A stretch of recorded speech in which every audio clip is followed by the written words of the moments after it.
주님 평화. 옛날 그 제국주의 시대 때 뭐 스페인이나 포르투갈 같은 나라들, 뭐 프랑스 같은 나라들, 또 영국 이런 나라들이 제3세계를 침범하기 위해서 그들의 식민지로 삼기 위해서 쓰던 방법 중에 가장 보편적인 방법이 먼저 선교사들이 목숨을 걸고 그 나라에 들어갑니다. 그래서 그 나라에서 그들과 나라 국민들과 살면서 그리스도교를 전파하죠. 그러다가 박해를 당하고 순교를 합니다. 그러면 자국민을 죽였다는 그 이유를 근거로 해서 그 나라를 침략합니다. 이런 방법, 뭐 다른 방법도 있었겠죠. 먼저 물질적인 것들을 제공하면서 그대로 환심을 사서 그 나라 사람들을 분열시켜서 침범하는 방법도 있었고, 근데 어쨌든 종교를 활용해서, 그리스도교를 활용해서 선교를 하는 방법, 그리고 그런 다음에 그 나라를 식민지화 시키고 병합하게 되면 거기에 교회를 세워서 사람들로 하여금 반강제적으로 신앙생활을 하게끔, 믿게끔 하는 그러한 방법으로 선교를 했어요. 그리고 오늘날까지도 남아있는 잔재인데요. 선교의 방법은 그 지역에 가서 성당을 짓고 거기 교세를 확장시키는, 재원을 투자해서 확장시키는 이런 선교 방법이 오늘날에도 아직까지 남아있습니다.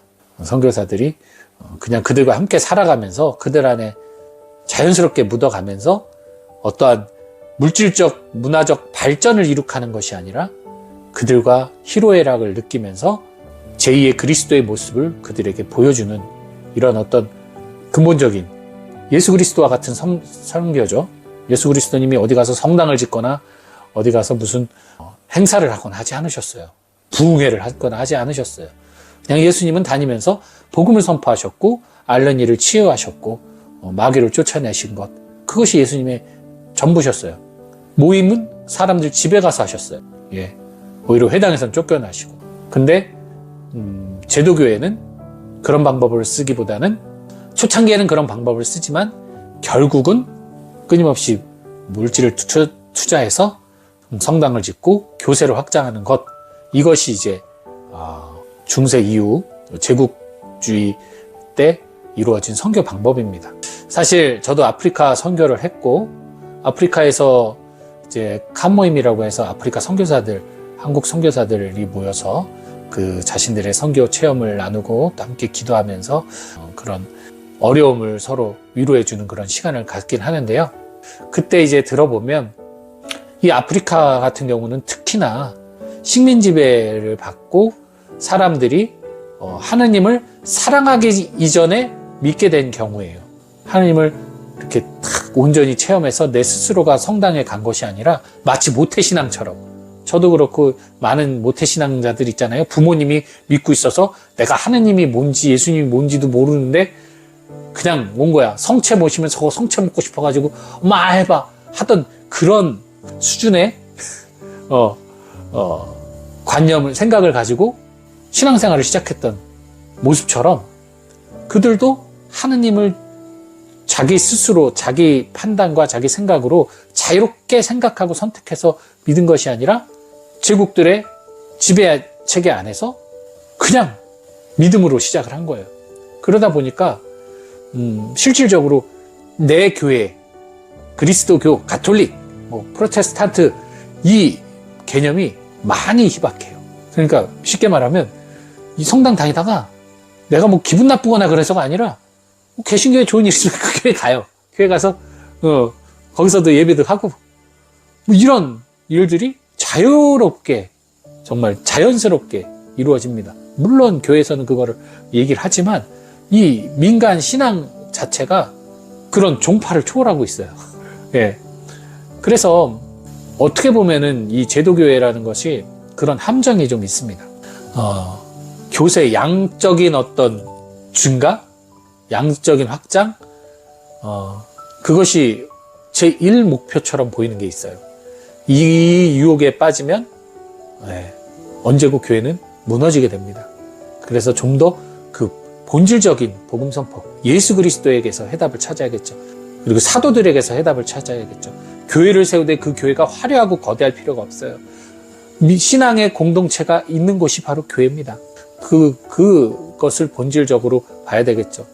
이 넓은 의미에선 그렇고 좁은 의미에서 본다면 본당 공동체에서 우리 본당에 가면은 여기 막 뒤에 제대 옆에 양옆에 보면 모여서 기도하고 나가서 선교하자, 기도하는 공동체, 뭐 친교와 사랑으로 뭐 함께하는 공동체, 뭐 이런 것들 붙여놓은 프랜카드 보실 거예요.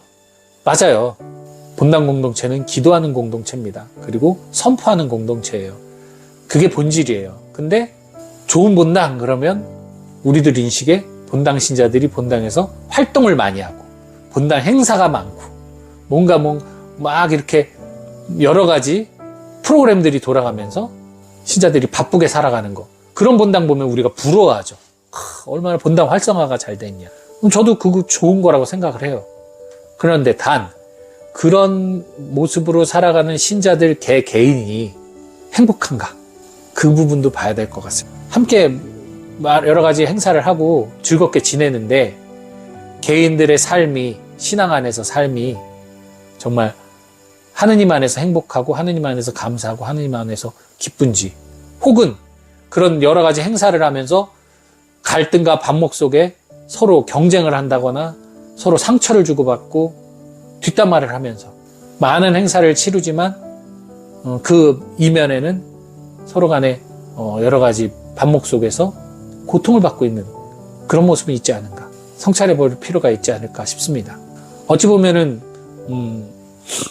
한국은 어쨌든 주임 신부님의 영향이 가장 크죠.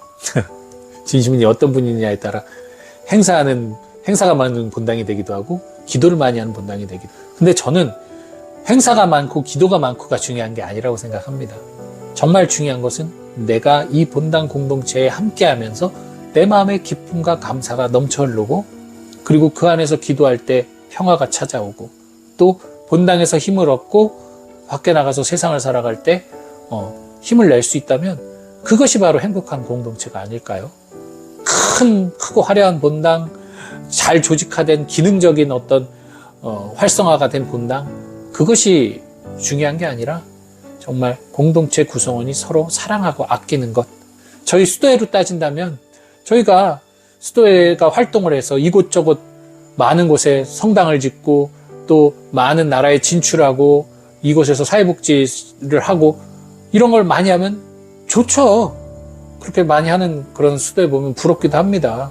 저희는 갖고 있는 것이 거의 없으니까요. 잠비아에 짓고 있는 학교와 본당 몇 개, 그리고 한국에서는 저희 센터 하나, 저희는 가진 게 이제 없습니다.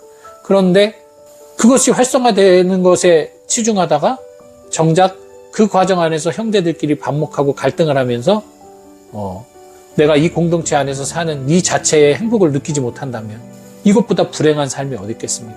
그래서 여러분, 우리들이 정말 축복의 신앙생활을 살아가기 위해서는 기능적인 사람이 되려고 하지 말고 정말 본질적으로 하느님을 사랑하고 그 사랑 안에서 내가 하느님께 내어드리려고 하는 나의 마음을 봉헌하는 그런 삶을 사는 것이야말로 이 그리스도인의 참된 삶이 아닐까 싶습니다.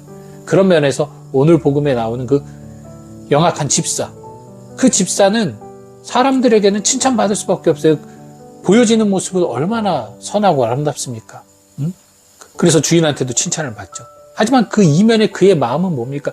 지극히 이기적인, 이웃사랑이 아니잖아요. 빚을 탕감해 준 게 자기 살기 위해서 한 거예요. 지극히 이기적인, 나만을 생각하는 보신주의로 한 행동이에요.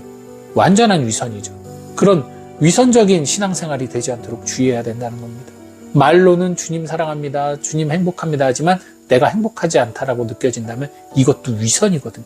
주님 감사합니다 하면서도 매사에 불평불만이 많다? 이것도 위선입니다. 서로 사랑해야 된다라는 말씀을 믿고 복음 말씀 안에 내가 사랑하겠다라고 얘기하면서도 누군가를 비교하고 나와 남도 비교하고 두 사람은 서로 비교하고 하면서 교만과 열등감 속에 산다? 이것도 위선입니다. 차라리 내가 부족하면 부족한 모습을 드러내셔야 돼요. 남들에게 보여지는 모습에서 아닌 척하면서 실질적으로 내 마음속에서 지옥을 사는 것이야말로 가장 큰 위선입니다.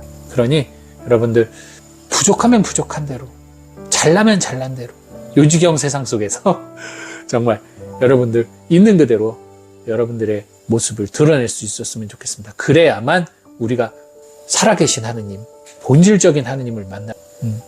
오늘 레오 축일인데요. 저희 수도의 원장님 이승훈 레오 형제님이 오늘 축일입니다. 오늘 우리 원장님도 우리 수도의 모든 형제들을 관리하고 봉사하느라 고생 많으신데 영육간에 건강하길 바라고, 또 오늘 레오 축일 맞이하시는 모든 형제님들 진심으로 축하드리고 축복합니다. 사랑합니다. 주님 평안.